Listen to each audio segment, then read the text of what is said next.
Hindi ko naman sinasadya. Hindi ka magkaroon ng anak, anong gusto mo? Ako bilang lalaki, gusto ko rin naman magparami ng lahi. Kaya hindi mo ako masisisi kung maghahanap ako ng ibang babae na magbibitbit ng lahi ko. Hindi mo yun kaya dahil hindi ka pwedeng magkaroon ng anak. Lahi mo? Magpaparami ka ng lahi? Talagang sa kaibigan ko pa? Parehas ko kayong pinagkatiwalaan pero sinira niyo ang buhay ko. Sige, magparami kayo ng lahi dahil mula sa araw na ito, isinusumpa ko na lahat ng batang may nananalaytay na dugo ninyo, lahat sila daranas ng matinding pangyayari sa buhay nila. Mga kamalasan na dadalhin nila habang buhay.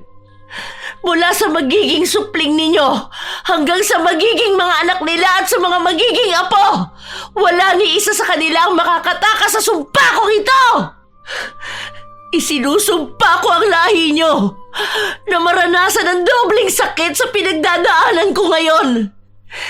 Buhay at sakit! Wala ni isa sa kanilang magkakaroon ng kapayapaan sa buhay. Lahat yan isinusumpa ko! Paano kung ang ginawang kasalanan ng isang tao ay bibitbitin ang sumpa papunta sa kahuli-hulihang lahi niya? Magpapasa-pasa at pagdurusahan ng mga taong walang malay dahil lang sa pinagmulan niyang lahi.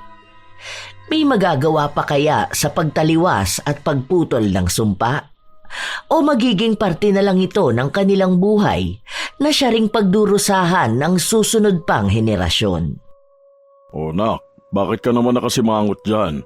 Ang akala ko ba may celebration kayo ngayon ng boyfriend mo? Nahuli ko si Miguel, Tay. May babae siya.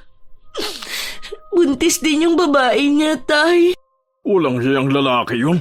Papatayin ko siya! Huwag na, Tay. Mapapahama ka lang. Mas gusto rin ng mga magulang niya yung babae. May pinag-aralan. Mas matino yung buhay. Mas maayos yung itsura. Natatakot sila na baka yung magiging anak namin maging katulad kung may kapansanan. Na maliit ang isang paa kaya hindi makapaglakad ng maayos. Baka tuksuhin lang daw. Tarantado pala yung pamilya niya ni Miguel eh. Hindi pwede to. Dapat panindigan ka niya. Kung takot siya sa mga magulang niya, mas matakot siya sa akin. Manluloko siyang gago siya. Galit na galit si Teodor na sumugod sa bahay ng nobyo ng anak. Pero wala na silang naabutan sa bahay nito. Hamak na mas may kaya sa buhay sina Miguel, kaya mas madali silang nakaalis sa lugar na yon para magtago. Alam na nila ang gagawin ni Teodor. Dahil sa nakita ni Teodor, mas lalo siyang nanggalaiti sa galit. Nag-iisang anak na babae niya si Raquel, tapos paglalaruan lang ang damdamin nito. Siyam dapat ang anak nila ng asawa niya, pero namatay ang dalawa dahil sa sakit. Bawat isa sa mga anak nila may mga pambihirang sakit. Katulad ni Raquel na maliit ang isang paa, ang isa naman walang mga paa, may isa na bulag, at ang iba ay problema naman sa panloob, katulad ng problema sa baga, may butas ang puso. Ang akala nila noon ay nakuha lang ang sakit na yon dahil sa wala silang pampunta sa ospital, dahil nga simula noong iwan ni Teodor ang dating asawa na si Corazon, naghikahos sila sa hirap. Kailangan niyang isipin at paghirapan para lang may makain sila. Isang araw, habang nakaupo sa labas ng bahay si Raquel, lumapit ang kanyang ama. Ang lalim yata ng iniisip mo, anak ko. Hayaan mo na yung lalaki na yun. Duwag siyang harapin ang ginawa niya. Kaya may parusa din na mangyayari sa kanya. Katulad ba ng parusa na nangyari sa pamilya natin, Tay? Bakit ba ganito tayo? Kahit anong pilit natin, hindi tayo umaahon sa hirap. Para tayong mga manok na laging namumungkal para sa kapirasong pagkain. Lahat tayo minamalas, Tay. Si Julio, nagkaroon ng anak pero iniwan sila ng babae dahil lang sangungo ang anak niya. Si Kiko, may asawa nga siya at 3 anak, kaso namatay naman yung asawa niya na nagstay sa kanya. Tapos yung mga bata, iba-iba rin yung sakit na nararanasan nila. Katulad namin. Bakit ba ganito tayo, Tay? Natatakot ako para sa anak ko. Paano kung isilang ko siya, Tapos malala yung kapansanan niya. Paano niya haharapin ang buhay kasama ang mga mapanghusgang tao? Pagsubok lang to sa buhay natin, anak. Hindi naman ibig sabihin na ganito ang nangyayari sa atin, wala na tayong pag-asa, di ba? Ipagdasal na lang natin ang lahat. Baka totoo nga na isinumpa ang pamilya natin. Katulad sa mga naririnig ko nung bata pa ako. Na namatay sa sama ng loob yung dati niyong asawa, kaya naisumpa niya tayo. Kaya ngayon dinaranas na natin lahat ito. Hindi totoo ang sumpa. Huwag kang maniwala sa mga ganyan. Hindi ko alam kung sinong sisisihin ko. Ikaw ba o ang tadhana? Dahil sobrang lala ng kalbaryo na to para sa buhay naming lahat. At sa mga batang isisilang pa lang. Hindi namin alam kung anong kasalanan namin. Pero pinagbabayaran namin yun ng walang hanggan. Hindi makakibo si Teodor. Ayaw niyang aminin na malaki ang pagkakamali niya sa kanyang pamilya, kaya ganon ang dinanas nilang buhay. Sa pagnanais niyang ipagpatuloy ang malaking lahi, patuloy din ang kalbaryo ng mga batang ipinapanganak sa lahi nila. Ilang taon pa ang nakalipas, hanggang sa nagkaroon na ng anak si Raquel. Normal naman sana ang itsura ni Leonisa, pero meron siyang malaking bukol sa leeg. Noong bata pa siya, hindi pa ito masyadong halata. Pero nung nagdalaga na siya, sobrang halata na nito. Ma, may nakita akong hiring dyan sa grocery sa kabila, doon sa bagong bukas, yung malapit lang sa Vercons. Hindi ko alam pangalan nun pero maliit lang yun. Tapos Chinese ata ang may-ari. Mag-a-apply ka ba? Hindi ka na mag-aaral? Hindi na, Ma. Wala din naman akong pambayad sa tuition. Saka sayang naman ang panahon, di ba? Ganon din naman yun, magtatrabaho pa rin naman ako. Iba pa rin kapag nakapagtapos ka. Para magkaroon ka ng magandang buhay. Para makatakas ka sa ganitong buhay natin. Gusto ko lumayo ka sa kung ano tayo ngayon. Ayokong habang buhay ka na rin dito. Na mabulok ka na lang sa kasumpa-sumpang pamumuhay na ito. Pwede naman akong mag-apply sa abroad, Ma. Yung kaibigan ko nga papunta na siya ng Taiwan. Lipad na niya sa susunod na linggo. Tinuruan niya nga ako kung anong pwede kong gawin para ako rin makapunta doon. Kung sakali daw, pwede niya rin akong tulungan. Hindi ka naman pwede sa abroad, may sakit ka. Mag-a-apply ka pa lang, hindi ka na makakapasa eh. Alam mo naman na maarte sila doon. Pwede yan, Ma. Manalig lang tayo. Basta alam ko at naniniwala ako na matutulungan ko kayong maiahon sa kahirapan. Bibili ako ng magandang bahay para aalis na tayo dito sa barong-barong nating bahay. Bibili ako ng maraming kwarto para naman maayos din makakatulog si Lolo. Tapos ibang bahay naman kina Tito. Tapos sa mga pinsan ko para sama-sama pa rin tayo. Naku anak, ang dami naman yan masyado. Hindi naman sa hinahadlangan ko ang pangarap mo. Mas maganda kung uunahin mo munang isalba ang sarili mo. Huwag kang maging masyadong mataas ang pangarap dahil mahirap bumagsak. Alam mo naman sa pamilya natin, nanatili na lang tayo sa ganitong kahirapan sa buhay. Basta ako, Ma, gusto ko ipakita na kaya ko talaga.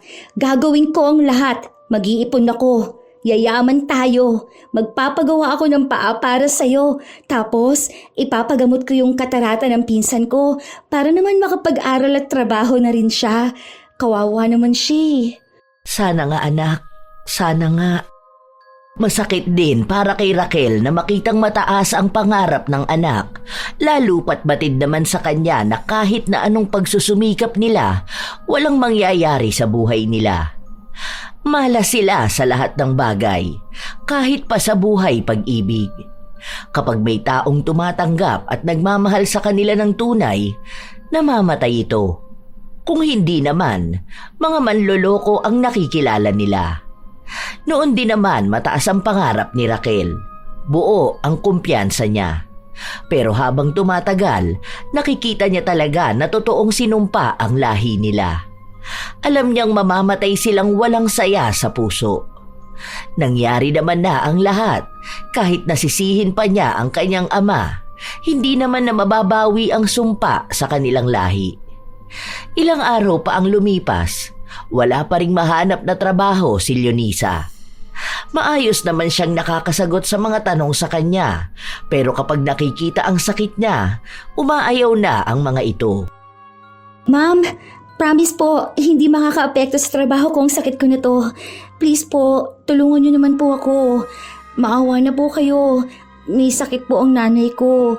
Kailangan ko ng pambili ng gamot niya, pati rin po ang lolo ko. Masipag po ako. Hindi po ako nag-a-absent o nalilate. Sige na po. Nadaan niya sa pakiusapan ang may-ari ng bakery kaya kinuha siya nito. Unang araw pa lang pakitang gilas na ang dalaga. Kahit pa mababa ang sahod niya, kailangan niya pa ring magsumikap. Kung walang kikilo sa bahay nila, paano na lang niya susustentuhan ang kanyang ina at lolo? Ang mga pinsan niya kasi, iba sa kanila, hindi na talaga makapagtrabaho. Yung iba hindi makatayo sa higaan. Yung iba naman sawa na sa buhay. Sa totoo lang, minsan ding sumasagi sa utak ng dalaga na sumuko na siya. Pero mas nananaig sa kanya na dapat ay maging matatag siya sa buhay. Isang araw pa lang siyang nagkakaroon ng trabaho, nagkaroon na agad ng aberya. Nabitawan niya ang isang tray ng tinapay. Hindi lang yon, dahil muntikan pa siyang makasunog nang pumutok ang charger niya. Hindi ko naman po talaga sinasadya. Sorry po. Promise, aayusin ko po ang trabaho ko. Kahit na anong pakiusap niya, hindi siya pinakinggan ng amo. Tinanggal siya sa trabaho at binigyan siya ng 200 bilang bayad na lang sa ipinasok niya nung araw na yon. Hindi na siya siningil sa mga tinapay na natapon niya. Malungkot na umalis ang dalaga. Bago siya umuwi, dumaan muna siya ng palengke. May nakita siyang naglalako ng isda at dahil kakaunti lang naman ang pera niya, yun ang binili niya. Nang makauwi siya ng bahay nila, naabutan niya ang kanyang lolo na nagpapadingas. Lo, dapat po hindi na po ikaw ang gumawa niyan. Mausok pa naman yan. Wala namang gagawa nito, Apo. Magsasaing na sana ako eh. Yung mga tito at pinsan mo nangangalakal pa. Ay, ako na po dyan. May binili rin akong isda. Sasabawan ko na lang po ito. Sinigang na lang tapos kuha na lang tayo ng talbos ng kamote kina Aling Jubel. Oh, akala ko ba may trabaho ka? Ang aga mo naman yatang umuwi. Wala na po, Lo. Hindi ko sinasadya na matapon yung isang tray ng tinapay eh.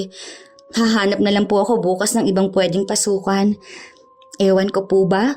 Maayos naman pagkakahawak ko dun eh. Dumulas ba naman sa kamay ko? Galit na galit ang amo ko. Pero binigyan pa rin ako ng 200. May bagong bukas na patahian dun sa kabilang bayan. Baka gusto mo. Pwede naman po. May training daw po ba? Marunong naman ako manahi eh. Mamaya itatanong ko dun sa apo ni Paulito. Doon kasi yung nagtatrabaho eh. Manager dun. Subukan mo na lang, baka doon magkaroon ka ng mas maayos na trabaho. Lo, sorry po ha. Hindi ko pa kayo mabigyan ng mas magandang buhay. Hindi ko talaga alam kung bakit hindi pa pumapabor sa akin ang langit. Pero naniniwala pa rin po ako. Magsisipag po ako para talaga magkaroon ako ng magandang buhay. Para matulungan ko kayo. Wala po itong kapansanan ko. Alam ko na malalampasan din natin tong problema natin. Hindi ka dapat humingi ng tawad sa akin dahil ako ang dapat humingi ng tawad sa inyo. Kung hindi dahil sa akin, hindi naman magiging ganito ang buhay nyo. Walang hanggan na parusa ko na to. Hindi yan, Lo. Manalig lang tayo na aayos din ang buhay natin. Buo ang loob ng dalawa. Alam niyang lahat ng paghihirap na pinagdaraanan niya, paraan ng Diyos para mas lalo siyang tumatag. Nang sa gayon, kapag ibinigay na sa kanya ang biyaya niya, hindi niya ito masasayang. Sa mga araw na lumipas, nakapasok siya sa patahian. Magaling naman si Leonisa, masipag kahit na minsan ay may mga hindi sinasadyang kamalasan. Dahil kilala niya ang manager, hindi siya napaalis. Tinutulungan din siya nito. Isang araw, habang pauwi ang dalaga, sumakay siya ng jeep. Noong magbabayad na siya, pansin niyang nawawala ang kanyang pitaka. Hala naman, Diyos ko, huwag naman po sanang nawala yung wallet ko. Andun pa naman lahat ng sahod ko, naku po. Magkano na lang tong pera ko? Hindi to kasya kahit na pamasahe ko man lang. Bahala na, bababa na lang ako. Sa susunod na may papara, maglalakad na lang ako. Ganoon nga ang ginawa ng dalaga. Hindi siya mapakali habang naglalakad siya pauwi. Iniisip niya na lang na nasa locker niya ang kanyang pitaka. Dahil hindi niya alam ang gagawin kung sakali man na mawawala yon. Buong sahod niya ang naroon. Habang naglalakad siya ng halos 20 minutos, saka naman nagkaroon ng ambon. Sakitin siya kaya hindi pwedeng maambunan. Pero malapit na siyang makauwi kaya ipinagpatuloy niya. Katulad nga ng inaasahan niya, nagkaroon siya ng sakit kinabukasan. Mataas talaga ang lagnat mo, anak. Siguro pawis na pawis ka kasi kahapon tapos naambunan ka. Huwag ka na lang muna kayang pumasok. Magpagaling ka na lang muna. Hindi po pwede, Ma. Ayoko po mag-absent dahil baka mapuna naman ako. Mawalan pa ako ng trabaho. Alam niyo naman po na kailangan natin ng pera, hindi ba? Saka may babalikan din po ako sa locker ko. Sigurado ka ba kasing kaya mo?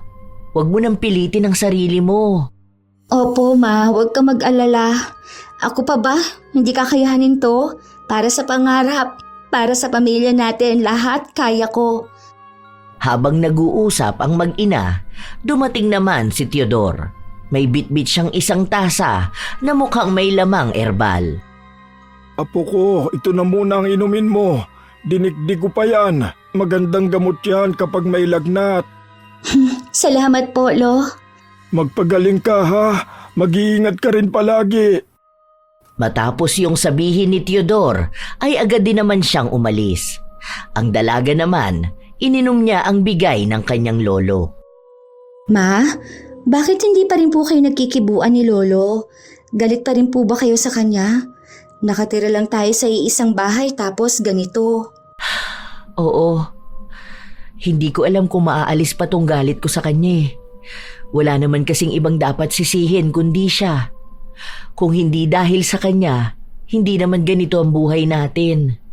Ang habang panahong naging malas. Baon na tayo sa lahat dahil dun sa sumpa ng dati niyang asawa. Hindi naman daw po totoong sumpa at malas, Ma. Tayo lang mismo ang nag-iisip nun. Baka yung nangyayari sa atin, itong sakit natin, baka yung ninuno natin may sakit. Kaso hindi lang lumabas sa iba, tapos sa atin napunta. Saka hindi tayo malas. May mga pagkakataon lang talaga na hindi po pabor sa atin. Hindi pa ba malas at kasumpa-sumpa itong buhay natin? May sakit tayong lahat. Kahit bata pa namamatay. Bata pa lang nagdurusa na. Kahit anong pilit natin umangat sa buhay, hindi tayo makaangat. Dahil yung kaluluwa natin nakatali do sa sumpa ni Corazon. Mapuputol naman po ang sumpa basta maniwala lang tayong magiging maayos ang lahat. Kaya akala natin minamalas tayo o sinumpa tayo dahil yun ang iniisip natin. Kaya kapag may maliit na aberya, iisipin natin na dahil yun sa sumpa. Kasi ako, Ma, hindi po ako naniniwala sa mga sumpa na ganyan. Manalig po tayo. Magdasal lang po tayo palagi. Alam ko po na hindi tayo pababayaan ng Diyos. Basta, hindi maalis sa akin na siya ang sisihin.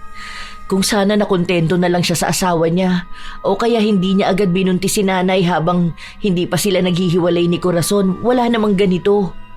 Sa kagustuhan niya magparami ng lahi, ayan, dumami nga. Pati kamalasan sa buhay, dumami. Siya ang punot dulo ng lahat ng ito. Kaya habang buhay din akong galit sa kanya. Alam ni Leonisa ang galit ng kanyang ina. Dahil bata pa lang siya noon, lagi na niyang naririnig ang kanyang ina na inaaway ang kanyang lolo. Lalo na kapag may pangyayaring hindi niya inaasahan. Nawala talaga ng tuluyan ang pera ni Leonisa. Buong sahod niya pero hindi na lang niya ito masyadong inisip. Ang ginawa niya, positibo niyang sinabi sa sarili na baka ang nakapulot nun ay taong mas nangangailangan kaysa sa kanya. Sa mga araw na lumilipas, may trabaho pa rin naman si Leonisa, pero madalas talaga siyang pinagagalitan ng kanyang amo. Minsan, sa kanya ibinibintang kapag may maling nagagawa. Naaawa lang ito sa kanya, kaya hindi siya mapaalis sa trabaho. Isang araw, nagkagulo sa trabaho nila dahil may mga maling tahi na naipadala sa customer. Malaking customer ito kaya galit na naman ang kanyang amo sa kanya. Ha? Hindi ko po alam yan. Ang ginawa ko lang po nung isang araw, nag-pack lang po ako nung binigay sa aking mga damit. Hindi ko naman po alam na kailangang i-check muna yun isa-isa. Akala ko po kasi yun na yung order kaya inilagay ko rin lahat sa box. Naku, sorry po. Hindi ko na po uulitin.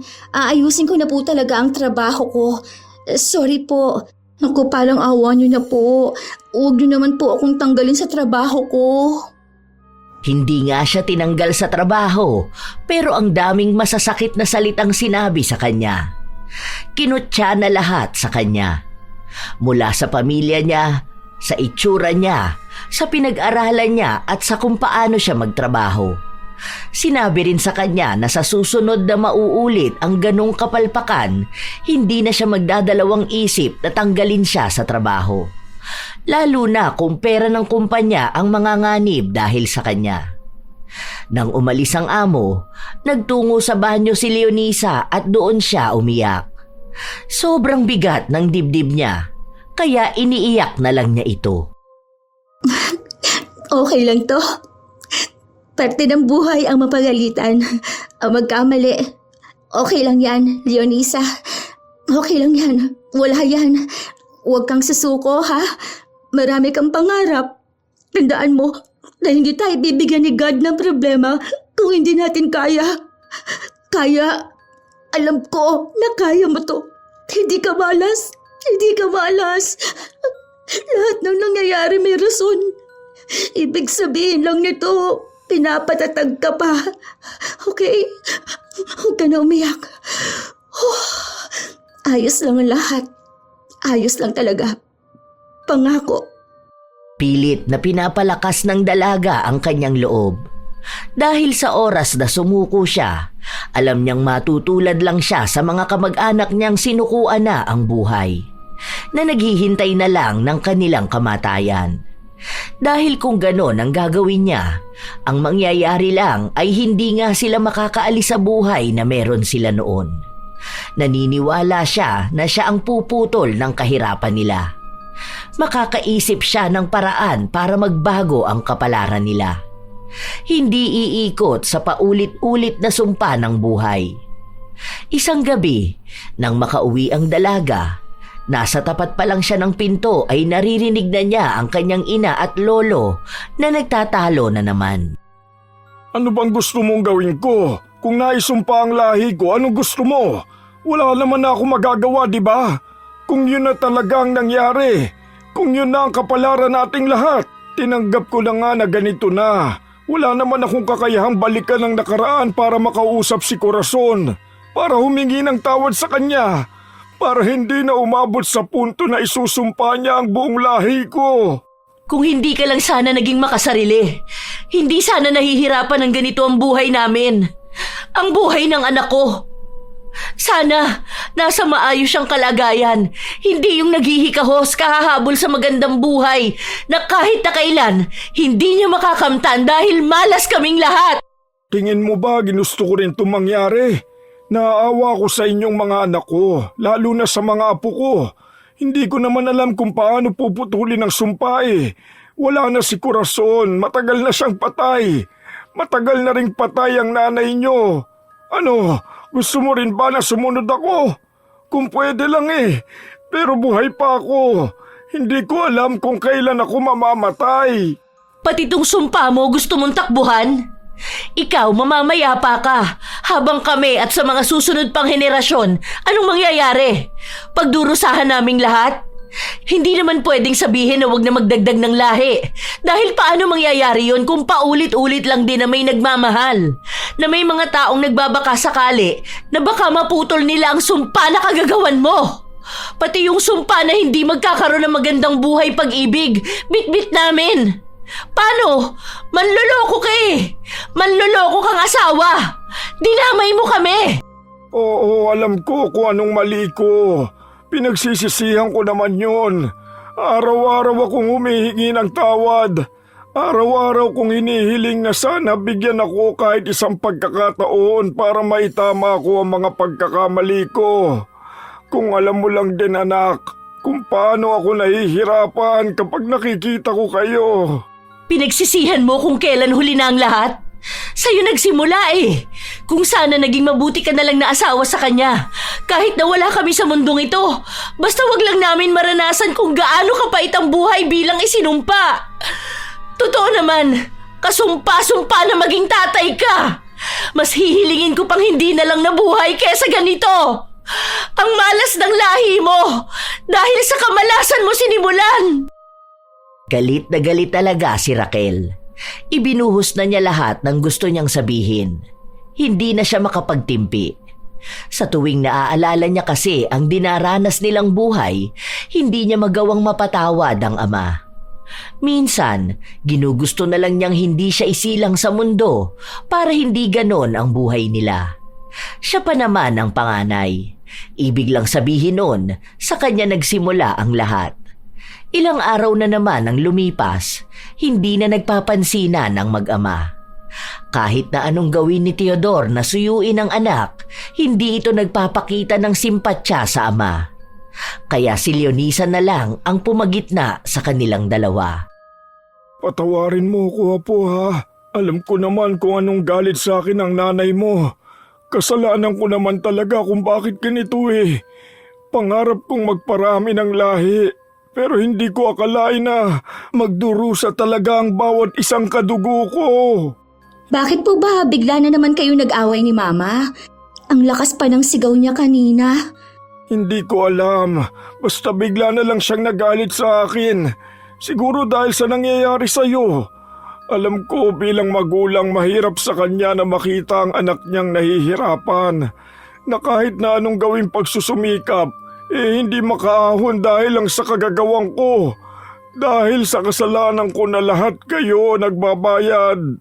Kaya sana mapatawad niyo ako. Hindi ko alam kung hanggang kailan to. Pero sana may makaputol ng sumpa. Noong una, hindi naniniwala si Leonisa sa sumpa ng pamilya nila.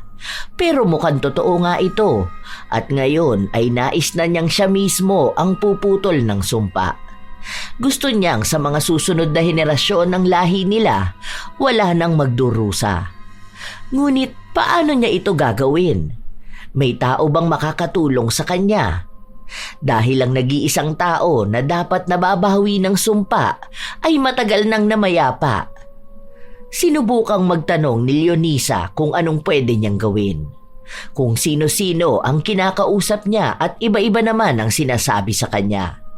Sinabi niya rin sa kanyang ina ang hakbang na gagawin niya para kung sakali ay matulungan siya nitong lumaban sa sumpa ng kanilang lahi. Ginawa ko na rin niya noon kung saan-saan pa akong albularyo lumapit. Yung 2 albularyo na nakausap ko na pwede sana akong matulungan, namatay naman. Simula nun, umiwas na akong resolbahin ang problema ng pamilya natin. Wala na to. Ganito na talaga ang buhay natin. Matatapos lang itong pasakit na to kapag namatay tayo. Naniniwala po ako na may makakatulong sa atin. Hindi ako nawawalan ng pag-asa, Ma. Habang nabubuhay tayo, alam kong may dahilan itong lahat. Baka isa na sa atin ang kayang pumutol ng sumpa. Kailangan lang nating maging matapang. Ikaw ang bahala. Basta sinasabi ko sa'yo, mahirap kalabanin ang sumpa na yan sa pamilya natin. Kung hindi lang sana naging manloloko ang tatay ko, hindi sana ganito ang buhay natin eh. Nadamay tayo sa pagkakamali ng isang tao. Tayong lahat ang nagbabayad ng kasalanan niya. Hindi na nakipagtalo pa ang dalaga sa kanyang ina dahil alam niya kung ano ang galit na nararamdaman nito. Matagal na niyang sinasabi ito at kahit naman pigilan niya ang ina, galit na galit pa rin ito kay Teodor. Ilang linggo pa ang nakalipas, ang daming sunod-sunod na kamalasan ang nangyari kay Leonisa. May pagkakataon pang nagmamadali siyang pumasok sa trabaho, nakaapak pa siya ng bubog na bumaon talaga sa paa niya. Madalas din siyang nawawala ng pera, lalo na kapag sahod. Kahit na anong ingat niya, mukhang kakambal na niya talaga ang kamalasan. Hanggang sa lumipas ang ilan pang linggo, may nakilala siyang isang lalaki na kamag-anak ng albularyo na kinakausap niya. Nagkita sila noong panahon na naghihintay siyang dumating ang albularyo. Anong oras ba ang sabi ni Tio na magpunta ka rito? Wala pa kasi siya may pinuntahan yon. May nakulam kasi dun sa kabilang bayan, tapos hindi yun makabiyahe rito kaya siya ang pinapunta. Baka maaga ang usapan nyo tapos mamaya pa siya matapos dun. Mamaya pa namang 2 p.m. Pero kasi inaalala ko na baka wala akong masakyan Kaya ayun, inagahan ko na lang. Mas maganda na rin tong maaga ako kesa naman late, hindi ba? Sobrang aga naman. 11:00 pa lang Matagal pa yan. Hindi ka naman siguro sobrang layo no? O baka masyado ka lang excited na magamot. Sa bagay, ganyan yung iba. Minsan nga madaling araw pa lang nandito na sila Pero yung mga yun, dayo kasi sa malalayong lugar. Okay lang, makapaghihintay naman ako. Wala naman akong pasok sa trabaho ngayon. Tsaka, hindi naman ako mainipin. Okay lang din ako nakatayo. Para kung sakali man na mas maaga siya makauwi, di ba? Makikita niya kaagad ako. Ipapatingin mo ba yung lalamunan mo kung nakulam ka? Ganyan kasi yung nagpunta rito nung nakaraan Meron din siyang bukol sa liig pero dito naman sa gilid. Nakulam yun Nung bumalik sa amin, ayun, wala na yung bukol kasi natalo ni Tio yung mangkukulam. Hindi. Pinanganak na ako may ganito Ang ipapaano ko sana yung tungkol sa lahi namin. Kasi, sinumpa kami. Yung as in talagang galit na galit yung nanumpa sa amin. Ang sabi pa nga, namatay daw sa galit pagtapos manumpa. Kaya, ayun, baka yun ang dahilan kung bakit sobrang lakas nung sumpa niya na sakop talaga buong lahi namin. Humihingi lang ako ng tulong ngayon. Gusto ko na kasing matigil to Naaawa na rin ako dun sa mga pinsan at pamangkin ko.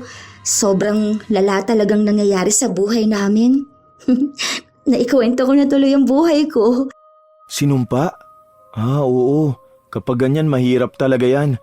Puro kasi nagpupunta rito kung hindi nakulam, nagayuma o kaya nakagambala ng kung anong maligno. Wala pa yata akong naririnig na isinumpa. Sino bang nanumpa sa lahi nyo? Sorry, masyado yata ako madaldal no? Okay lang. Sa amin nga sikat tong kwento namin Paano? Yung lolo ko may asawa siya noon. Tapos hindi sila magkaroon ng anak. Ngayon, may best friend yung asawa niya. Tapos nabuntis niya yun. So, mama ko yung anak nilang dalawa. Tapos, ayun, pinaglaban nila yung pagmamahalan nila. Kasi nga, baog yung asawa ni lolo. Tapos gusto nga ni lolo na magkaroon ng mga anak at apo. Parang ipagpapalago yung lahi niya. Kaso ganito naman nangyari sa lahi namin. As in, wala talagang nakaligtas na kahit na sino. Tapos puro pa raw kamalasan ang nangyayari sa amin. Kahit sa love life, kung hindi lolokohin at gagamitin, yung totoong magmamahal naman, mamamatay. Totoo ba? Di wala kang boyfriend? Tingin mo ba magkakaroon pa ako ng boyfriend? Tingnan mo nga tong sakit ko. Tsaka ayoko, baka mamatay lang siya Baka madamay pa siya sa kamalasan ko sa buhay, no? Kung matutulungan ka naman ng tiyo ko, matitigil na yung sumpa. Kaya pwede ka na mag-asawa. Ang ganda mo pa naman. Sayang naman ang lahi, di ba? Baliw! Paano nga magkakaroon ng lahi kung sinumpa nga? Kaya nga pinipigilan magpalahi para mapigilan ang sumpa, di ba? Sana maalis ni Tiyo ang sumpa para naman maligawan kita. Baliw, anong pinagsasabi mo dyan? Huwag mo nga akong biruin ng ganyan. Alam mo, masama yung ginagawa mo. Ha? Ano namang masama na nagkakakrush ako sa'yo? Totoo naman yun Noong una, ang akala ni Leonisa ay nagbibiro lang ang binata. Pero gumagawa ng paraan si Jonathan para mas lalo silang magkalapit na dalawa. Umiiwas ang dalaga, lalo na kapag naiisip niya ang sumpa ng pamilya nila. Pero aaminin niya, Bilang isang tao, naghahangad din naman siya ng pag-ibig. Gusto niya rin itong maranasan. At tunay nga ang sinabi ng kanyang ina, na kapag pilit niyang tatakbuhan ang pag-ibig, mas lalo niya itong aasamin. Litong-lito na siya sa mga nangyayari. Habang nagpapatuloy ang ginagawa ng tiyuhin ni Jonathan na alisin ang sumpa sa lahi nila, siya namang mas lalong paglalapit nilang dalawa. May nabubuo ng pagmamahalan kahit na hindi pa nila ito binibigyan ng linaw. Isang araw, habang magkasama ang dalawa, muntika ng masagasaan si Leonisa. Mabuti na lamang ay hinila siya ni Jonathan. Sabi sa'yo malas talaga ako, di ba? Muntikan na ako masagasaan. Tapos kanina may dumi yung inupuan ko. Tapos natapilok pa ako kahit naglalakad lang naman ako. Ay, malas talaga sa buhay. Pero alam ko, matatapos din to. Kaya nga mas lalo kung gusto makasama ka eh. Para ako na lang ang magiging tagapagligtas mo, di ba? May pogi kang superhero. Isa pa, masaya rin ako kapag kasama kita. Wala naman ako nakikitang mali sa'yo eh. Ikaw lang din yung walang tiwala sa sarili mo. Hoy, wag! Kawawa ka lang talaga kapag sa akin ka napunta. Isipin mo na lang talaga, kahit konting awa na lang para sa sarili mo. Sayang talaga ang buhay mo, sinasabi ko sa'yo. Grabe ka, kawawa talaga. Oo, alam mo, gwapo ka, mabait, masipag din. Kaya maraming babae ang magkakagusto sa'yo. Mas kaya ka nilang bigyan ng magandang pamilya, magandang lahi. Huwag ka sa akin, kung ayaw mong mabilis kang mamatay. Alam mo, feeling ko, tayong dalawa ang puputol niyang sumpa ng lahi niyo. Ako may kamag-anak akong albularyo, pero ako ang magpapatulong sa kanya na wag tabla ng sumpa-sumpa na yan. Nako ha, walang exemption sa sumpa namin. Kaya kahit na gusto kita, hindi ko naman pwedeng isaalang-alang ang buhay mo, no? Marami pang pwedeng mangyari sa'yo. Kaya huwag mong sayangin ang buhay mo sa akin, ha? Ibig sabihin gusto mo ko? So, may chance talaga tayo? Subukan lang natin. Wala namang mawawala eh. Paano kung totoo naman talaga na tayong tatapos ng sumpa ng pamilya nyo? Bigyan mo ko ng chance. Papatunayan ko na kaya nating labanan ng anumang sumpanan na ipataw sa inyo. Tayo mismo ang puputol nun. Hindi pa kumbinsido si Leonisa pero mapilit ang binata. Kaya sa unang mga buwan nilang magkasintahan, inilihim nila ito. Kinakabahan palagi si Leonisa, lalo pat lagi niyang iniisip na baka biglang mawala sa kanya ang nobyo. Pero maayos naman palagi si Jonathan. Wala pa ring nagiging balita kung paano nga ba nila magagawang alisin ang sumpa. Nagtanong nga ang albularyo kung saan ang libingan ni Corazon, pero hindi niya ito masagot dahil hindi naman sinabi sa kanya ng kanyang lolo. Isang araw, habang nasa bahay ang dalaga, nagtanong siya sa kanyang ina. Ma, tingin mo, hindi kaya tunay na pag-ibig ang magtatapos ng sumpa ng pamilya natin? Anong akala mo rito? Isang kwento sa telebisyon? Walang tunay na pag-ibig ang tatapos sa sumpa na ito. Dahil selyado to ng galit dahil din sa pag-ibig. Kung tunay na pag-ibig pala, bakit hindi magawa ng mga kapatid ko o mga pinsan mo na maputol ang sumpa? Nagkaroon sila ng tunay na pag-ibig pero dahil hindi tayo pwedeng maging masaya, namatay din ang mga yon. Kaya huwag kang maniwala sa pag-ibig kung ayaw mong masaktan. Wala lang, naisip ko lang kasi. Di ba? Baka kung may dalawang tao na nagmamahalan na lalaban sa sumpa, minsan kasi pag-ibig at paniniwala ang nakakatalo sa sumpa. Paano ka lalaban, Aber? Maghahalikan kayo tapos mawawala na ang sumpa? Walang ganon. Wala na tong pag-asa dahil kung yung naunang taong isinumpa, hindi niya magawang pigilan o tapusin ito tayo pa kayang apektado lang. Wala na to. Ang kailangan na lang tanggapin na lang natin kung anong kapalaran natin. Iisa lang tayong lahat. Kung anong isinumpa, yun din ang meron sa atin. Kaya kung ayaw mong may magpatuloy ng sumpa, huwag kang magkaroon ng anak.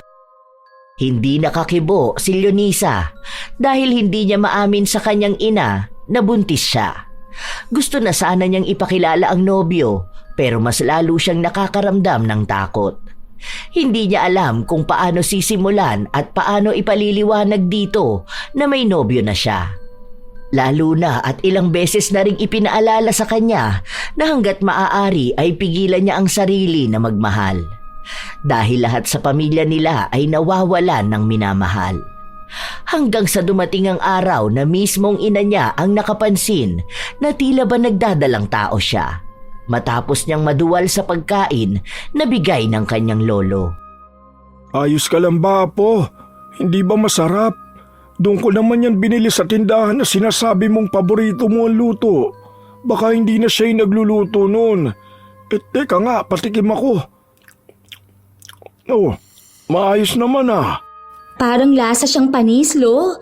Iba talaga siya eh. Ang baho pa. Naku, baka sira na yan. Saka ayoko po muna niyan. Iba yung gusto ko eh. Parang masarap kumain ng kamyas tapos ibababad sa bagoong na may sili. Kamyas? Teka, saan naman ako kukuha niyan? Sandali, alam ko meron pang tanim nun si Balong. Sige, mamaya paglabas ko kukuha ko nun. May bagoong pa naman tayo dyan eh. Pumitas ka na lang ng sili. Ayos yung gusto mong pagkain ah. Dati ayaw mo nun dahil kamo maasim, tapos ang tagal pa maalis nung mapakla sa dila. Hindi ko nga rin po alam, Lo. Basta bigla ko na lang din po naisip. Kanina ko pa po yan gusto eh. Kasi naisip ko na parang ang aga pa masyado. Baka kako sumakit ang sikmura ko. Saka gusto ko nga rin ng bayabas. Pero yung sobrang liit, as in, yung parang may bulaklak pa sa dulo. Sarap nun eh. Yun naman, mapait. Buntis ka ba, Leonisa? Po? Paano nyo naman po nasabi? Buntis ka ba? Sorry, Ma. Punyeta naman, Leonisa! Ano ba sinabi ko sa'yo? Talagang nagdagdag ka pa ng batang magdurusa sa sumpa ng lahi natin? Alam mo naman kung ano mangyayari sa bata, di ba? Hindi ka talaga nag-iisip? Hindi pa ba sapat yung dinaranas mo? Gusto mo pang mandamay ng iba? Hindi mo ba nakikita tong nangyayari sa ating lahat? Huwag ka magalit sa anak mo. Paano kung nagmahal lang naman siya? Hindi naman niya mapipigilan yun eh. Damdamin yun ng isang tao. Nagmahal? Punyeta ang pagmamahal yan! Alam niyong kasumpa-sumpa ang magmahal sa pamilyang to! Yung lalaki mo, kung hindi ka niyan iiwan, ikaw mismo ang maglilibing sa kanya! Hindi mo man lang inisip ang kapakanan ng taong yun. Kung totoong mahal mo siya, hindi mo siya idadawit sa sumpa. Nagpabuntis ka pa talaga? Ano na lang ang mangyayari sa bata? Ha? Ipapanganak na may kapansanan? Siya ang susunod sa yapak mo na magiging malas sa buhay? Ma, alam ko naman na kaya namin tong lampasan eh. Alam ko na kayang itigil itong sumpa na meron ng pamilya natin. Hindi daranasin ni Jonathan ang kaparehas na nangyari sa mga naging asawa o minahal na mga kadugo natin. Hindi magiging katulad ko ang anak ko. Kaya naman yan. Kung hindi kasi dahil sa iyong manloloko matanda ka. Kung sana nakontento ka na lang, walang ganito. Naulit na lahat. Yun nangyari sa akin, nangyayari na ngayon sa anak ko at sa mga susunod pang henerasyon. Walang makakalaya sa lintik na sumpa na to. Dapat ikaw lang ang pinagbabayad, hindi kami. Lalong hindi ang mga walang muwang na batang isinilang lang para pagbayaran ang kasalanan mo. Sa'yo nagsimula tong lahat. Kung alam mo lang kung gaano kita kinasusuklaman. Ma, huwag niyo naman pong awayin si Lolo. Desisyon ko naman din to eh. Naniniwala pa rin ako na baka itong anak ko ang puputol ng sumpa ng lahi natin. Hindi mo alam kung anong ginagawa mo. Hindi mo alam kung anong buhay ang pinapasok mo. Wala na rin naman ako magagawa. Andyan na yan eh. Binuo nyo na yan. Dinala mo na yan sa kasuklam-suklam na lahi na to. Hindi ka na naawa sa bata. Alam mo kung anong kamalasan ang mapabilang sa pamilyang ito. Paglaki ng anak mo, magsisisi rin siyang napabilang siya sa pamilya na may sumpang pinagbabayaran kahit na hindi naman siya ang may kasalanan. Halatang galit na galit ang ina ni Leonisa. Naiintindihan naman ito ng dalaga dahil alam niyang iniiwas lang siya ng ina na danasin ang sakit na nararamdaman nito. Pero malakas talaga ang paniniwala ni Leonisa na mawawala ang sumpa.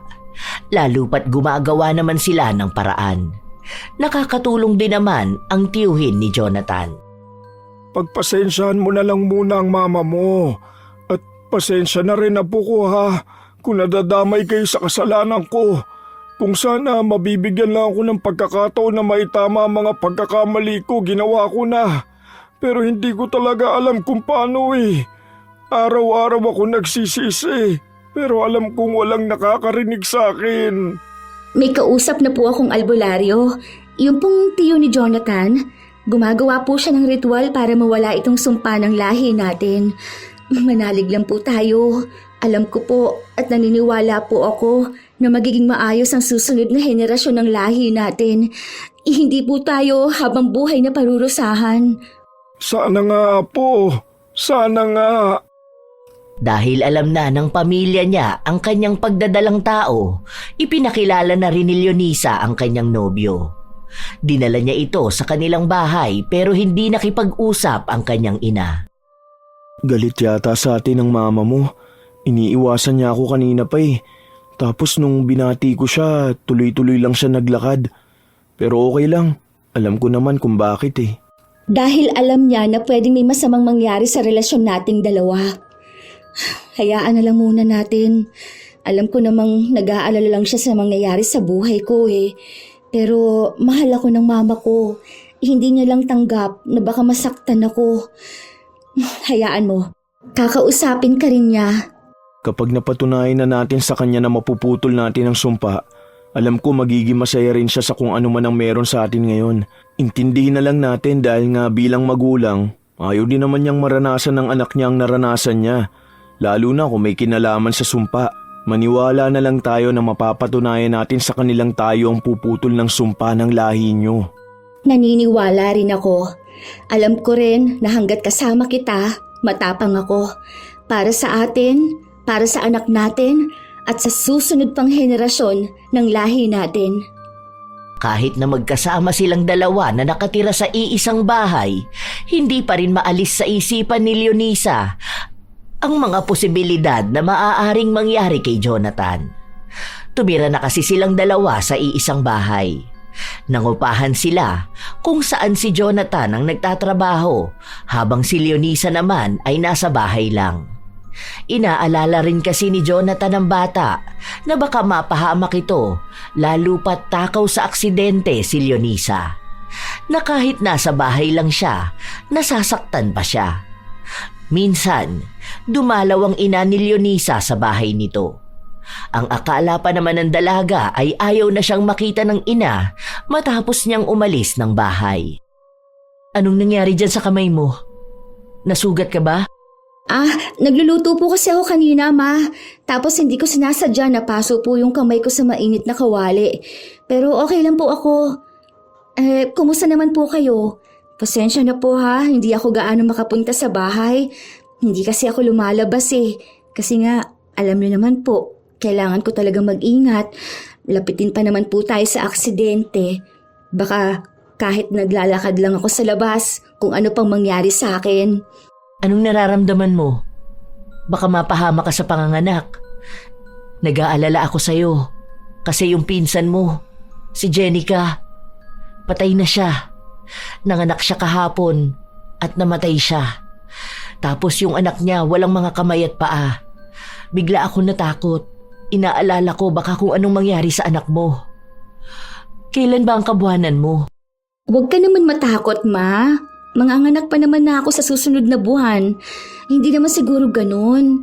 Naku Lord, please, huwag pong ganun ang danasin namin ng anak ko po, ha. Ay, kinikilabutan naman ako sa mga ganyang balita. Ayoko mag-overthink dahil ayoko maka-attract ng bad energy. Nagpa-ultrasound ka na ba? Anong resulta? Healthy naman daw po ang bata eh. Buo naman siya. Wala rin akong sakit. Kaya naniniwala talaga akong walang mangyayari sa anak ko. Naniniwala rin kami ni Jonathan na tutulungan talaga kami ng mga ritual ng tiyo niya. Mabuti naman. Baka nga nakatulong yung tiyuhin ng boyfriend mo.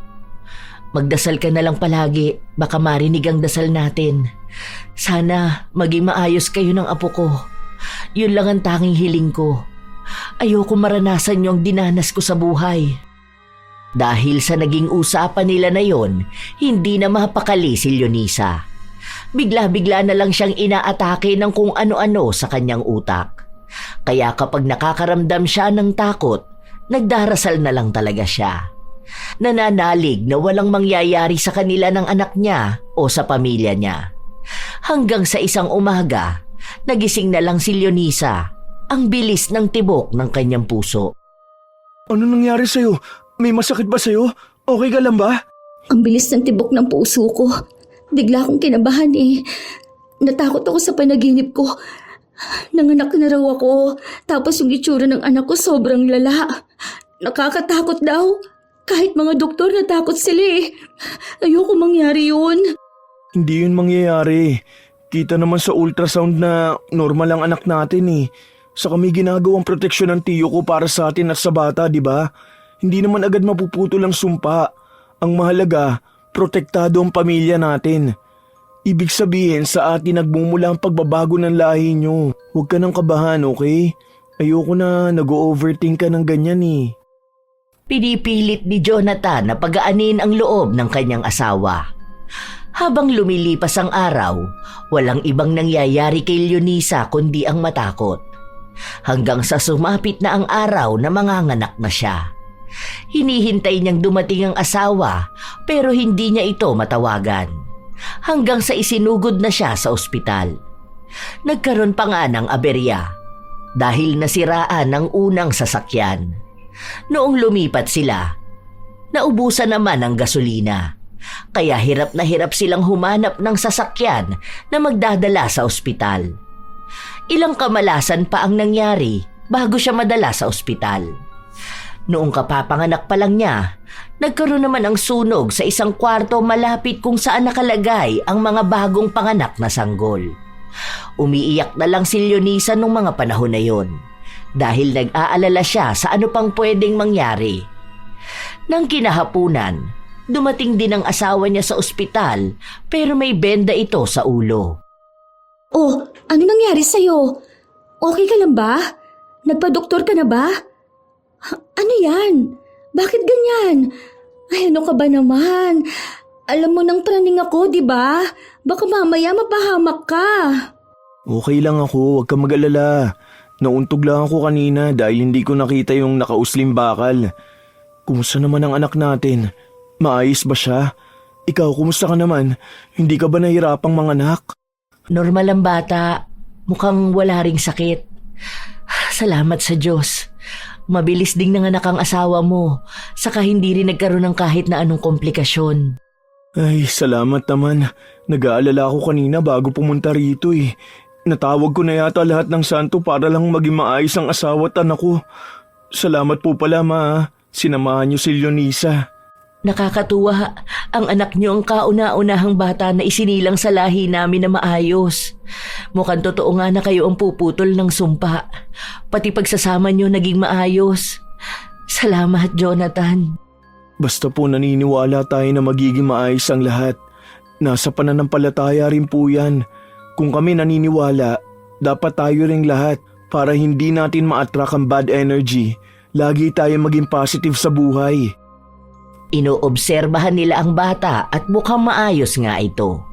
Walang nakita na kahit na anong sakit, kaya ikinatuwa nilang lahat ang nangyari. Iniisip nila na sa mga susunod na henerasyon, wala na ang sumpa na nakapataw sa pamilya nila. Mukhang si Leonisa nga ang pumutol dito, dahil siya lang din ang nagkaroon ng karelasyon na tumagal. Doon lumakas ang paniniwala nila na sila rin sa susunod ay magiging maayos. Masaya si Leonisa na nabigyan niya ng inspirasyon ng lahi niya. Isang araw, bumisita si Teodor sa bahay ni Leonisa para makita ang kanyang apo. Ang ganda naman ng apo ko. Kamukha ng mama niya. Paano naman po ako, Lo? Ay, kamukha din ng papa niya. Dalawa ho kami ang kamuka. Ang mata nakuha sa'yo, Jonathan.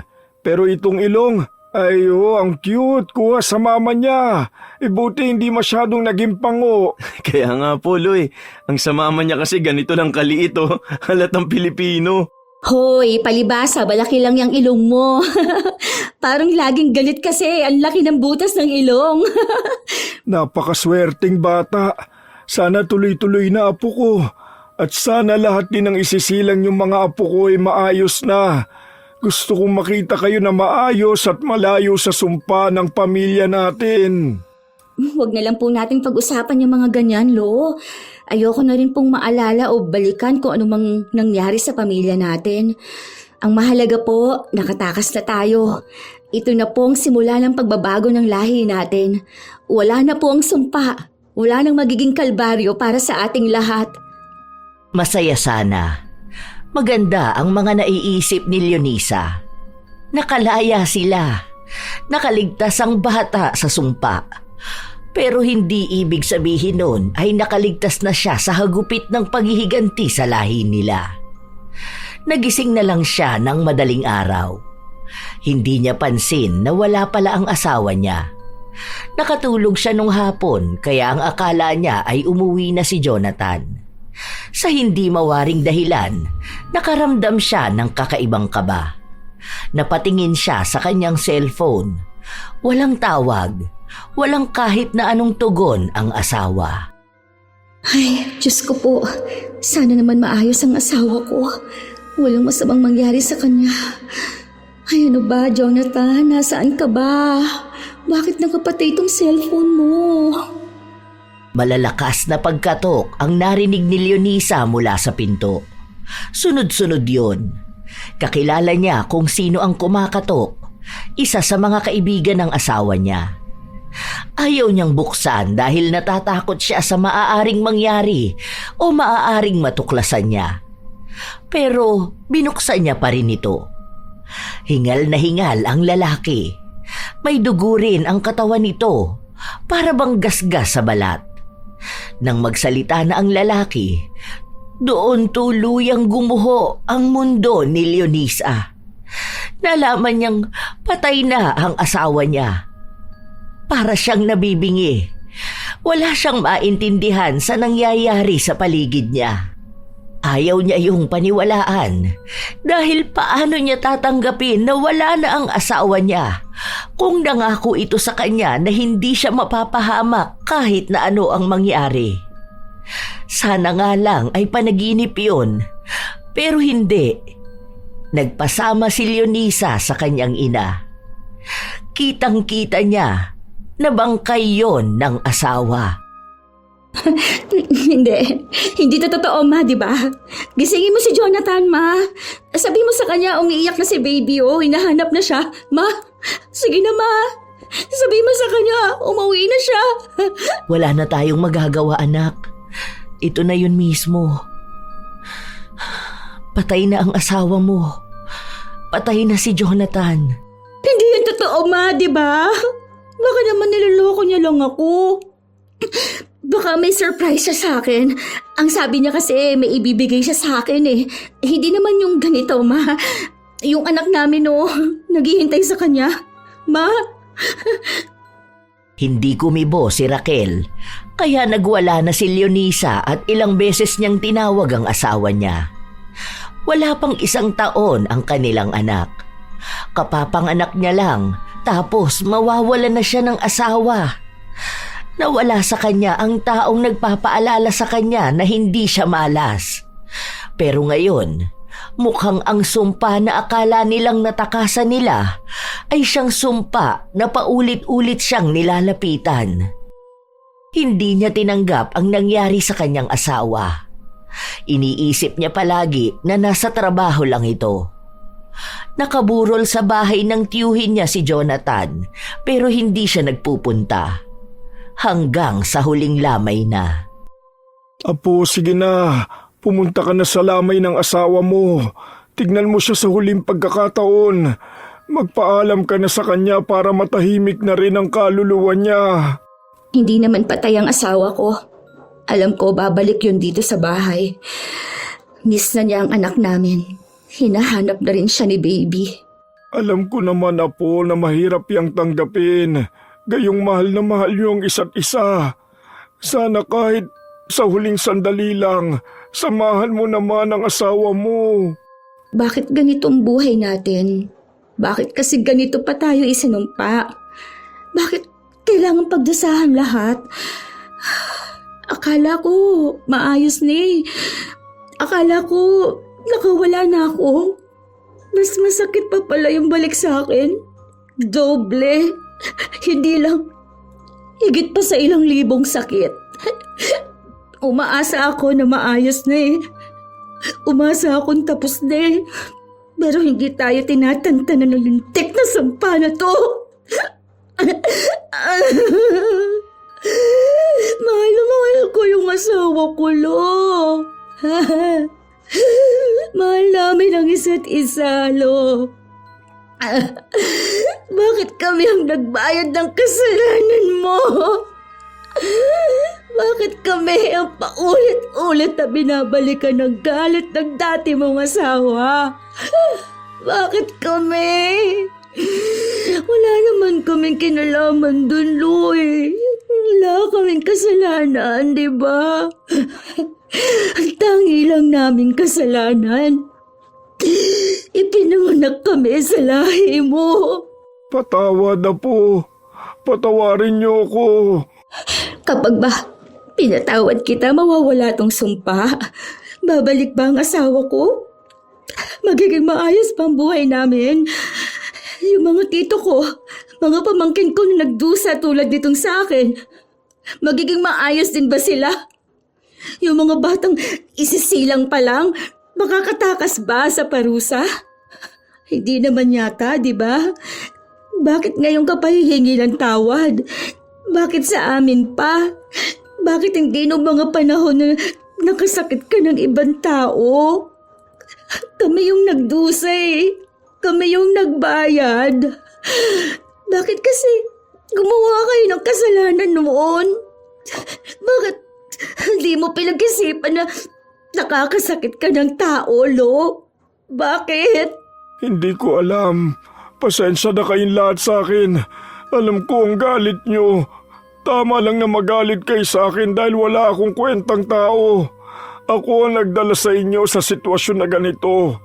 Inuna ko yung kagustuhan ko at nagbakasakali na hindi magtatagal ang sumpa. Pero mali ako dahil mas lumalala pa ngayon. Kung buhay ko man ang kabayaran, sana maging sapat na yon para sa pagbabago at kapatawaran niyong lahat. Ilang beses na humingi ng tawad si Teodor. Pero kahit na paulit-ulit niyang gawin yun, wala pa ring mangyayari. Patay na si Jonathan at nagdurusa na si Leonisa. Sa huling sandali na makikita ni Leonisa ang lalaking mahal niya, bumuhos ang kanyang luha. Wala siyang ibang ginawa kundi ang umiyak, ang magmukmok, ang malungkot at magkulong. Damang-dama niya kung ano ang ibig sabihin ng sakit. Kung ganoong kasakit ang dinanas ni Corazon matapos siyang traidorin ng asawa at kaibigan, magagalit naman talaga siya ng husto. Pero ang hindi maunawaan ni Leonisa ay kung bakit kailangang pati sila ay madamay. Dahil kung makikita lang nila si Corazon, marahil ay maaawa ito sa kanila. Ang tunay na kinagagalitan lang naman ito ay si Teodor. Sa paglipas ng ilang buwan na wala na ang asawa ni Leonisa, nagsimula siyang bumalik sa bahay nila. Pero hindi na rin niya kinakausap ang kanyang lolo. Doon niya lubos na naunawaan kung bakit iba sa mga kamag-anak nila ayaw nang kausapin si Teodor. Apo ko, tignan mo to. Bumili ako ng laruan para sa anak mo. Tingnan mo, matutuwa siya rito. Inipon ko pa ang pera ko para mabili ito. Hindi matutuwa ang anak ko dyan. Baka mamaya madamay pa siya sa kamalasan nating lahat. Hindi ko pa nga sigurado kung may susunod pang malas na mangyayari sa buhay ko. Pero wag naman sanang madamay ang anak ko. Wag naman sana sa kanya mapunta ang karma na dapat kayo ang nagbabayad. Nakakasuklam to. Pumasok sa loob ng kwarto si Leonisa kung saan nakita niya ang anak na mahimbing ang tulog. Sumunod namang pumasok sa loob ang kanyang ina. Kanina pa naririnig ni Raquel ang argumento nilang maglolo pero hindi siya nakialam. Dahil alam niya naman na naglalabas lang ng sama ng loob ang anak. Napatulog ko na. Umiiyak kanina pero hindi na kita tinawag. May gatas naman siya dyan kaya nagtimpla na lang ako. Wala ka namang napapansin na kakaiba sa anak ko, Ma? Sakit o kung ano man? Natatakot ako na baka isang araw kung ano na lang mangyari sa kanya. Pina-check up ko siya. Wala namang natatagong sakit. Ang sabi, kahit sa physical niya at mental, maayos naman daw. Wala naman akong napapansin na kakaiba. Sana talaga wala. Wala naman. Malusog nga siya. Totoo na hindi siya nadamay sa sumpa. Baka nakatulong din yung ginawa ng tiyo ni Jonathan. Siguro, kung may dagdag panangga ang anak mo, mas mapapanatag tayo na walang dadapo na sumpa sa kanya. Proteksyon para sa sumpa ng lahi natin. Pupunta nga ako doon bukas, kakausapin ko. Gusto ko sana magtrabaho, pero natatakot naman akong iwan ng anak ko. Baka kung anong mangyari sa kanya. Hindi ko nakakayanin kung pati ang anak ko magiging kabayaran sa kasalanang hindi naman kami ang may gawa. Pwede naman ako mag-alaga sa anak mo. Babantayan kong maigi. Dahil takot din ako na baka bawian siya bigla. Iba pa namang umatake ang sumpa sa atin. Akala ko nga hindi na kayo maaapektuhan ng pamilya mo . Akala ko nakalaya na kayo. Pero sadyang kusang lumalapit ang sumpa. Kung nakaligtaan ka ng isang beses, babalik at babalikan ka. Kaya sana, wag yung mangyari sa anak mo. Lalo pa at siya lang ang nasa lahi natin ng maayos. Huwag naman sanang sa kanya ang punta ng mas malalang sumpa. Kasi hindi maalis sa akin ang galit na nararamdaman ko kay Lolo. Kapag may nangyaring masama sa anak ko, habang buhay ko siyang sisisihin. Hindi ko matatanggap na tayo ang nagbabayad ng kasalanan niya. Kung bakit tayo ang nasasaktan, dahil lang sa naging mapanakit siya noon. Dapat siya lang mismo ang gantihan. Alam mo kung bakit tayo ang ginantihan? Dahil kung si tatay lang ang makakaramdam ng sakit, parang baliwala lang. Dahil alam niyang makatarungan yun. Pero kung tayong lahat at nakikita niya mismo, higit na triple ang sakit nun para sa kanya. Doon niya mas lalong mararamdaman ang pagkakamali niya. Kahit na magmakaawa pa siya sa taong nagawa niya ng mali, wala nang kapatawaran. Maging sa atin, walang kapatawaran ang pinaranas niyang buhay sa atin. Isang paalala na ang taong gumawa ng masama sa kapwa, ang balik ay sa taong mahalaga sa kanya. Para doon niya maramdaman kung gaano kasakit ang pinaramdam niya noon. Hindi talaga maalis ang galit na nararamdaman ng dalaga. Hanggang sa nakausap niya ang albularyo na tiyuhin ni Jonathan. Sinabi lang sa kanya nito na hindi niya talaga kayang alisin ang sumpa. Kahit na malakas na ang puwersa niya, hindi maalis ang ano pang isinumpa ng pusong galit.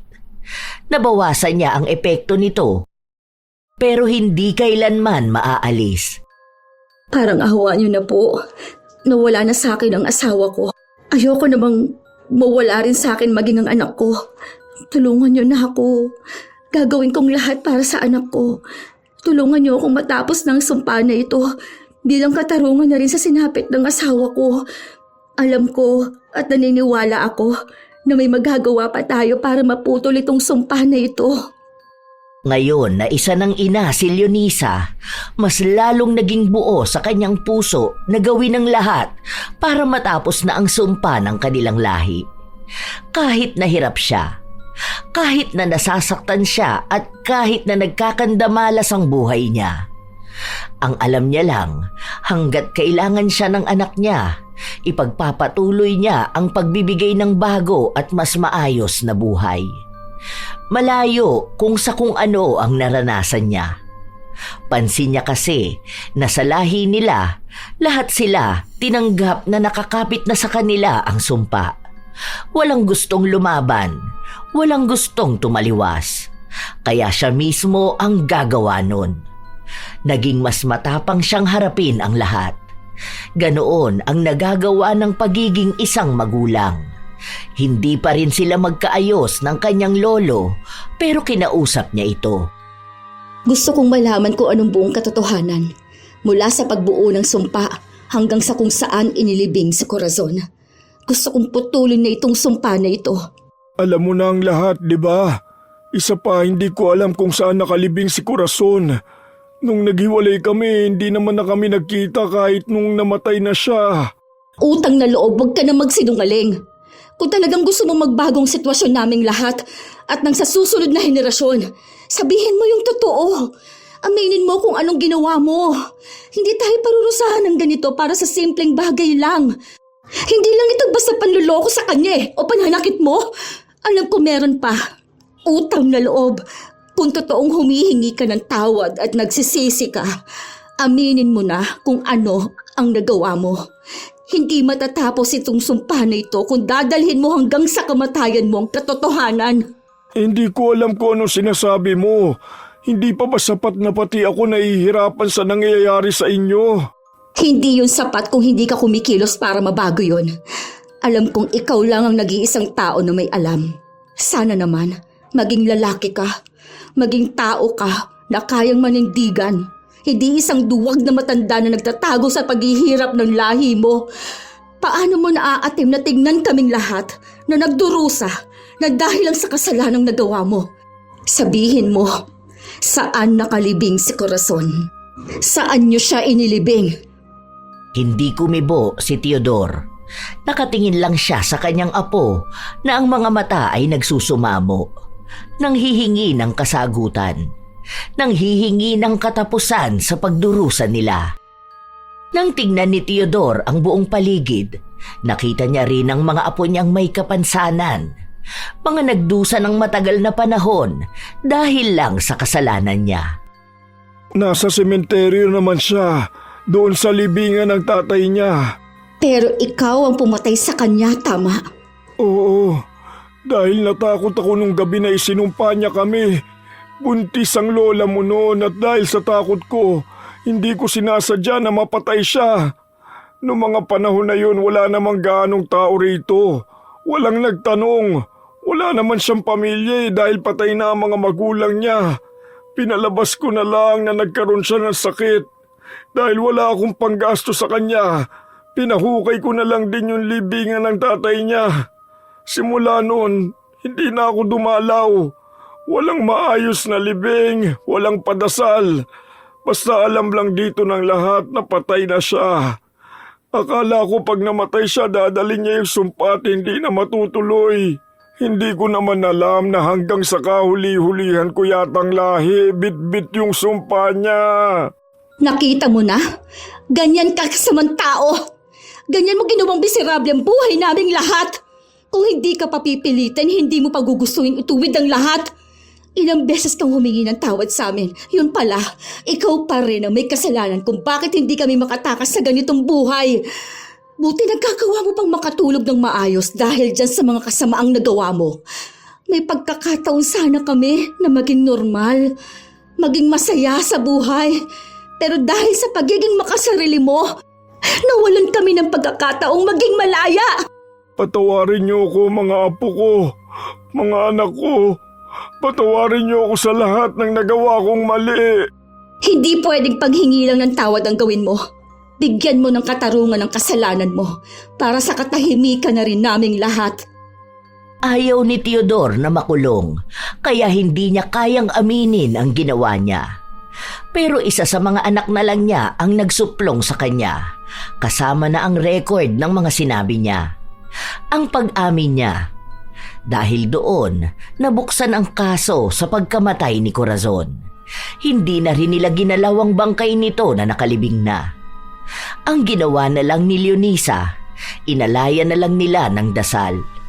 Nagpatulong din siya sa albularyo ng iba't ibang paraan ng pag-aalay para sa katahimikan ng kaluluwa ni Corazon. Humingi sila ng tawad dahil alam naman nilang may kasalanan din ang lahi nila. Nakulong si Teodor kahit na matanda na ito. Bilang kabayaran na lang din sa mga kasalanan na nagawa niya.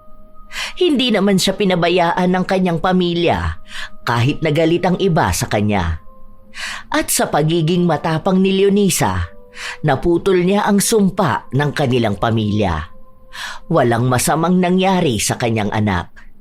Ang iba niyang pinsan na nagkaroon ng anak at asawa, naging maayos na rin.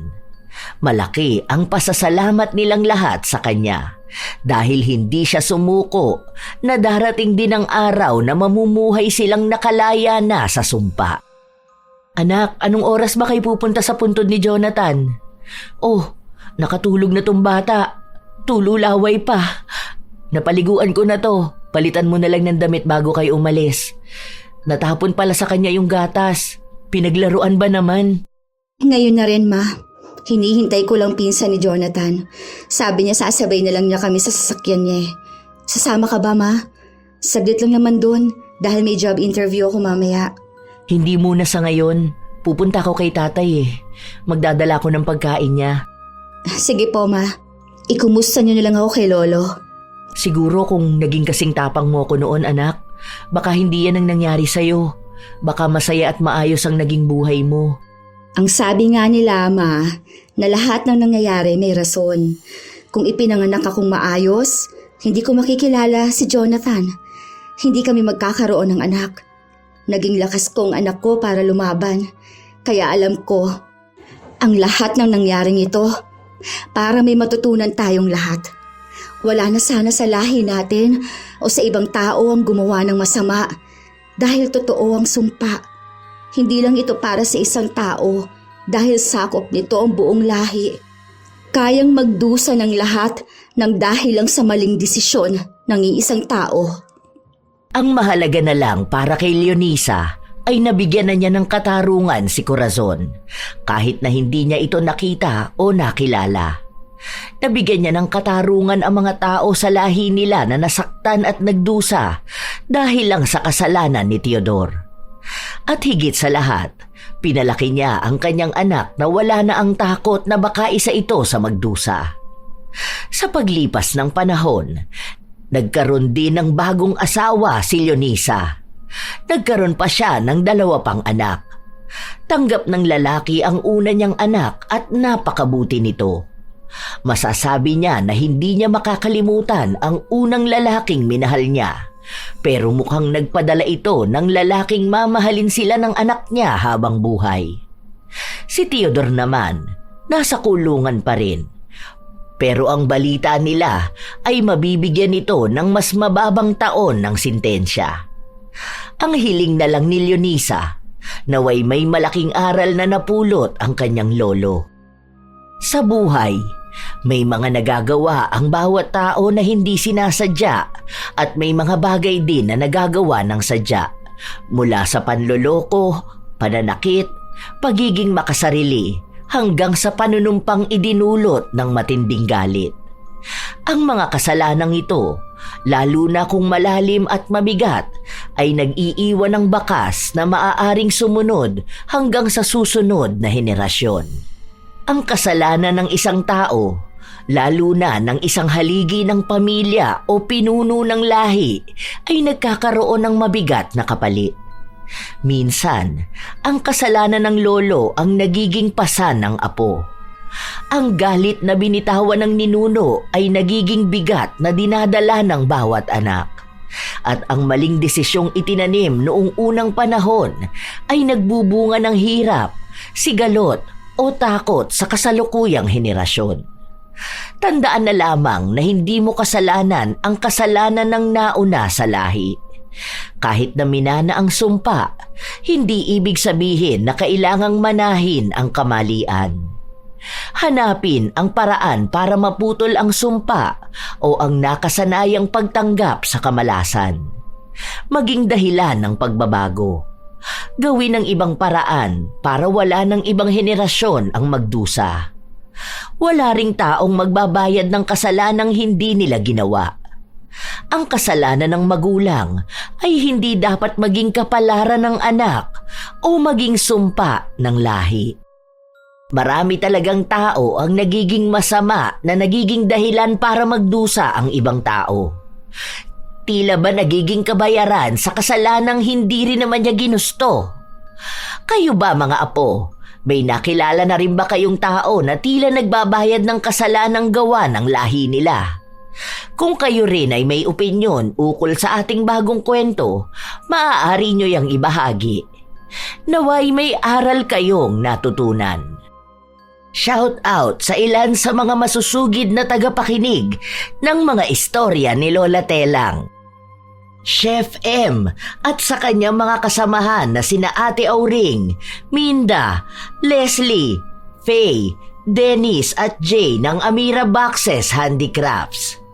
Elgin TV Vlog, Jocelyn Kai, Pambahay na Account at sa Grape Family ng Imus Cavite, Nika Jean Perez, Rodel Adona, Aika Ella Sabado, Geraldine Narbasa, Barbilin G at sa matatalino niyang anak na sina Vince at Catriona, ni Classic 59, Sky Maminta, Lynn Buro, Rose R. Dugitom, Mariel Toleco, Nicole Diasanta, Emer DLS, Jen Arellano, Marlene Guevara, Heidi Verzon. Shout out din sa inyo, Julie Habitan, Rosemary Casonete, Christine Bukalig at sa lahat ng customer na kumakain sa kanilang karinderya sa San Isidro, Cabuyao, Laguna. Michelle Manuge at Ricky Manuge, Fritz Love, Judelyn Pakin, Pamela Agasang, Angelina Ay, Jocelyn Balangkit, Ana Orada, Tara Dabi, Michelle Okumura, Jocelyn Morilla, Renz Hamir Apollo, Charmaine Ebon, Charmy Curato, Nana, Muy Moy, Maricris Sumage, Romina Buado at Angelo Dizon ng Marikina City, Shirley Villanueva. Shout out sa mga mahal kong apo na hindi nawawala sa bawat istorya ng lola.